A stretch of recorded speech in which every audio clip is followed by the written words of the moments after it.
Ni kionjo tu cha matukio ambayo yameweza kushuhudiwa humu nchini. Tukisonga mbele, hali ya vute ni kuvute imeshuhudiwa kati ya maafisa wa polisi na waandamanaji katika maandamano ya maadhimisho ya mwaka mmoja wa vuguvugu za Gen Z, hali ambayo imesababisha visa kadhaa vya majeraha ya waandamanaji, kama mwanahabari wetu Pesi Achola anavyotueleza.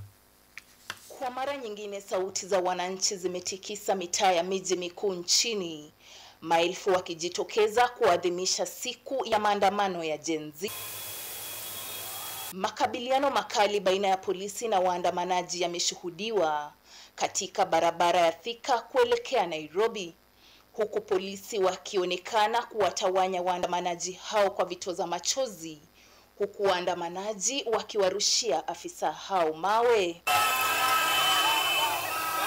Waandamanaji katikati ya jiji la Nairobi walionyesha ghadhabu kwa kuwasha moto, huku mwanamke mmoja akijeruhiwa vibaya baada ya kupigwa mdomoni na kitoa machozi.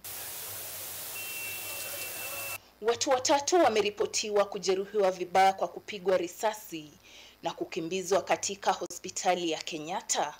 Vile vile, mwandamanaji mmoja aliripotiwa kupata majeraha ya mkono baada ya bomu la machozi kulipuka na kuvunja mkono wake.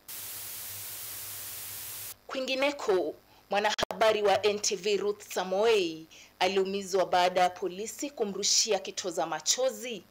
Mwanahabari huyo alikimbizwa kwenye hospitali ya Valley jijini Nakuru. Aidha, afisa mmoja pia aliumizwa vibaya usoni baada ya kulengwa na jiwe na mwandamanaji.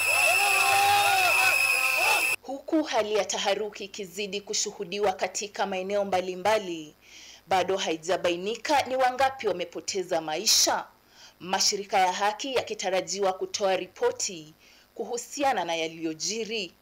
Pesi